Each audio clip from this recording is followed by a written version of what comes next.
This is WYMT Mountain News This Morning.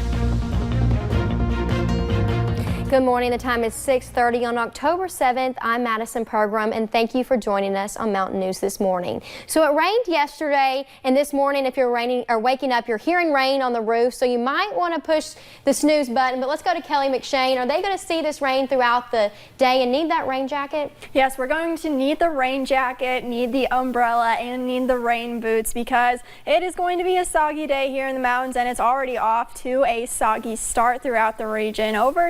Over outside of our WYMT studios, it's still very dark out there this morning at about 6:31, but we are seeing that rain on and off throughout the morning, and those roadways are a little bit wet as well. Pinpoint Doppler is showing those showers still continuing to move throughout the region. Check it out into the Cumberland Valley just to the west of Interstate 75. Those showers continuing to fill in, and that rainfall, like I said, just very heavy at times this morning, and that visibility is reduced thanks to that rain falling as well as moisture throughout the mountain. So just be very careful on the roads this morning because, like I said, we do have those wet roads as well as reduced visibility, and those temperatures continuing to drop throughout the region, especially to the northwest. A lot of us in the 60s, but we will continue to decrease those temperatures heading throughout the day. I will let you know our temperature trend as well as how much rainfall we will see in just a little bit. Madison. Thank you, Kelly. We've definitely needed that rain. Well, many in Martin County remember the old Walker's Restaurant in Pigeon Roost. The county staple was in business from 1979 until 2007. Now a new restaurant is opened back up in its place. WYMT's Marianne Fletcher gives us a look at Verley's Kitchen. The doors are open and the food is hot. People feel like we're serving the same purpose, same food. Verley's Kitchen, now open in the same building as an old Martin County community staple. We are using a lot of their things that they had, their recipes. Walker's Restaurant opened in 1979, but closed in 2007. You know, we do the Walker Burger, and that's a big seller. People love that. Brenda Davis says the new eatery got its name from her mother. My mother loved the kitchen. She loved to cook. And plus, she worked at the Warfield Dairy Bar for 32 years. Although it has a new name, the family-owned business still hosts the same hometown atmosphere. We're trying to bring it back. You know, we've got our fire department coming back now, so hopefully things will, look up. So, whether you like the sweet treats, if y'all want the best ice cream in town, come down to Verley's Kitchen.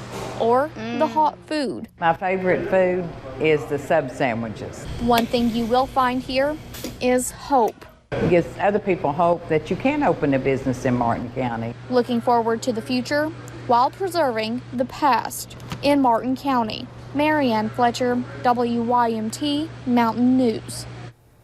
We have a list of Verley's Kitchen business hours on our website at WYMT.com. Well, 17 boats hit the water early Sunday morning on Carr Creek Lake in Knott County. The Vico Sassafras Volunteer Fire Department held its annual fall fishing tournament. While many volunteer fire stations are struggling for funding, their department has started hosting many community events to try to raise a little money. They got good people at their department. I know a lot of those guys and worked with them over the years, so it's very, this is kind of it's twofold. I get to fish and have a good time, and them guys, I get to raise a little money for those guys. The biggest fish caught during the tournament weighed 3.47 pounds. And a warning, the pictures you are about to see may be cuteness overload. It's an old English bulldog, and it could be yours. The pup is being sold through an auction in Louisville and is part of the Childhood Cancer Family Fund project. 100% of the money raised is going to help purchase Christmas gifts for children with cancer at St. Jude's Target House. The puppy is 12 weeks old, and his brothers sold for $2,000. The bidding for this little guy starts at $500, and the organization will meet a buyer halfway within a 250-mile radius of Louisville. Bidding continues until Thursday, and you can learn more about how you can place a bid on our website at WYMT.com. And a Nicholasville family is back home after a quick trip west with their award-winning dog. Alice is the winner of the American Humane Hero Dog Award, and Alice is Antonio Reese's service dog. He's helped him for the last 4 years, and Antonio was hurt in 2015 when a man fired shots into his family's SUV. The community raised money for Alice, and she helps alert Antonio's family to any medical problems and essentially could be a lifesaver. All you see is the pain that your child goes through. You see the difficulty he has every day. You see who he was and who he is now. But you forget about all the support you have behind you till something like this happens and you're like, wait a minute.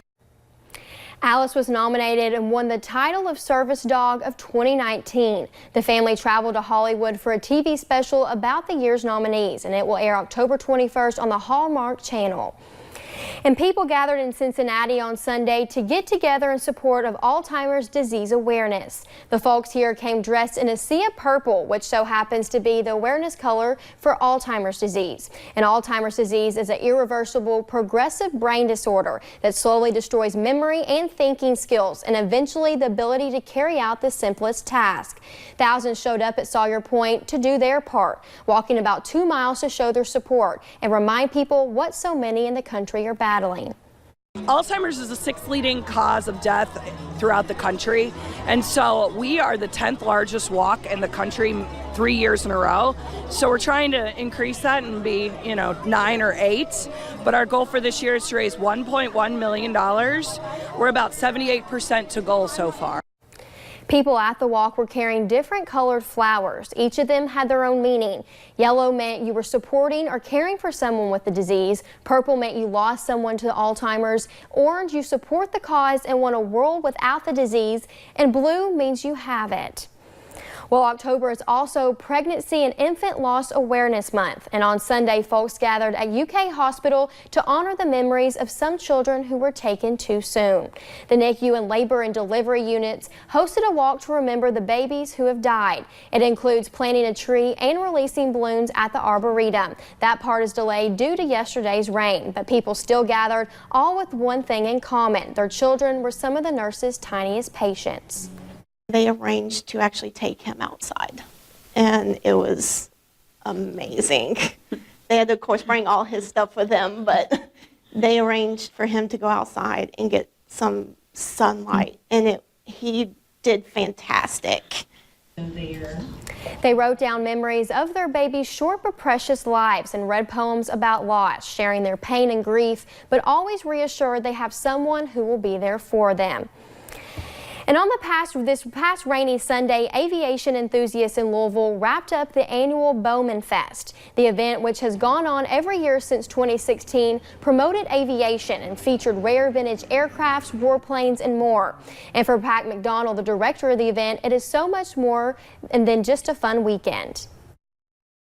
We do this so people can come inside the fences at Bowman Field, experience their airport, meet the people that flew here 100 years ago and meet the people that are learning to fly now. In fact, we have a 101-year-old veteran over here, World War II, who flew out of Bowman Field, trained here. And then we have kids over here that are taking their discovery flight. So we like to put the two together, see the airplanes and the aircraft, and come out and have a great time. And this was the 4th year for the event. Well, Somerset held its first annual Pride Fest this weekend. Organizers call the event Chill Out and Proud. The community paired with several local businesses and nonprofits to create an all-inclusive event. Several musical, performing, and visual artists came out to show their talents. Those who put on the event say it was a success and they are already planning for next year.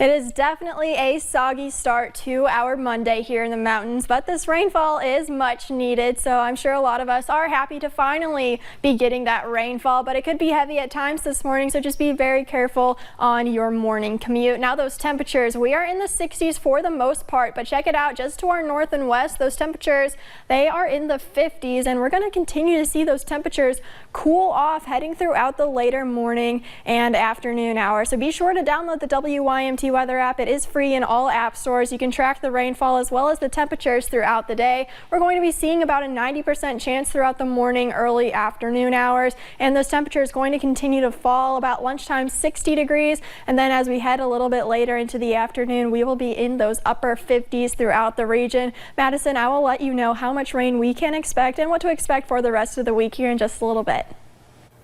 Thank you, Kelly, and thank you for joining Mountain News this morning. Coming up, officials say a key prosecution witness during the Amber Geiger murder trial was shot and killed.